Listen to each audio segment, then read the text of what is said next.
I am so happy to be recording this episode, and I'm so glad that you're here because this episode is going to truly be life-changing.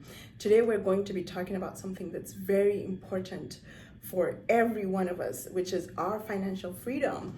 Whether you're just starting out or you've been on this journey for a while, what we covered here today can give you a fresh perspective and a solid starting point. Now, we've all know this. I've read countless of books on finance and success. My two favorites are The Richest Man in Babylon and The Laws of Success by Napoleon Hill. These books have been incredibly valuable to me. In fact, I read The Law of Success live on this channel. Just check the live tab, it's there. And I shared the PDF of the book on my website. It's no longer there because I took it down and I changed the website up, but you can always find a copy online. The thing is, each time I read those books, I learned something new from them. The Richest Man in Babylon is about strategies to building wealth, and The Laws of Success provides you with actual practical examples of how to apply those strategies in our everyday lives.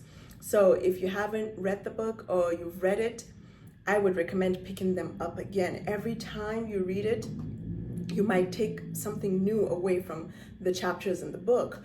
But before we dive in, since it's a financial episode, let me mention something very important. If you don't have any type of cash flow coming in, if you don't have a consistent income, stop spending, period.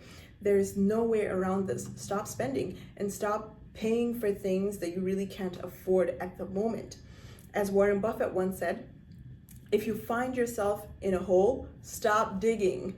So if you're in a financial struggle, focus on stabilizing your income first before making any type of purchases. All right, so because it's a financial show, you're gonna hear about cash flow and so on and so forth. I'll try to limit it, but I can't guarantee it. All right, so let's begin with Napoleon Hill's Law of Success. The chapter on the habit of saving. Napoleon Hill gives a simple but powerful formula for how to manage our income, and I believe it's something that everyone could benefit from. He suggests that we divide our income into specific categories to help us build long-term wealth and security. Here's how we can break down our monthly incomes, no matter how much or how little you make. It's simple. First is 20% should go towards savings. This is non-negotiable, whether it's a high yield savings account, a Roth IRA, a traditional IRA. Pick something that fits your long-term goals. The key is to save consistently. Even small contributions add up over time, and this habit builds financial cushion that will serve us eventually in the future. So for example, let's say you make $1,000 a month.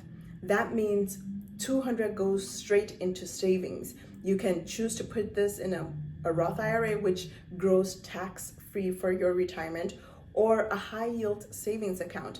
If you want easier access to it while it earns interest, you put it in a high-yield savings account. Whatever you choose, the most important thing is to make saving a priority.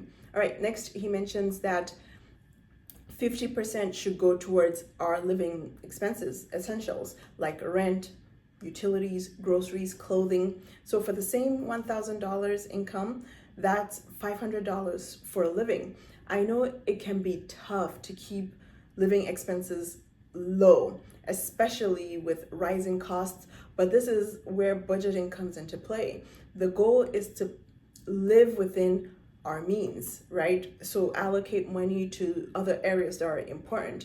The next one he mentioned is education. Listen, Napoleon Hill strongly believed in continuous learning. He suggests that 10% of our income should go towards education and self-improvement, which is what we do on this channel. That could go towards books, online courses, workshops. For the same $1,000 a month income, that's $100 for personal development, which is everything we do on this channel.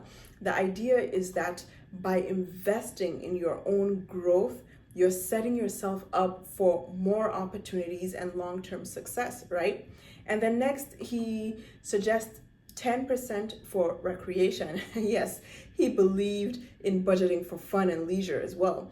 That's $100 a month for things you enjoy, whether it's going out with friends or watching a movie. I enjoy watching movies. My two favorite movies are The Prince of Persia and King Arthur, The Legend of the Sword. I think I spoke about Legend of the Sword on this channel.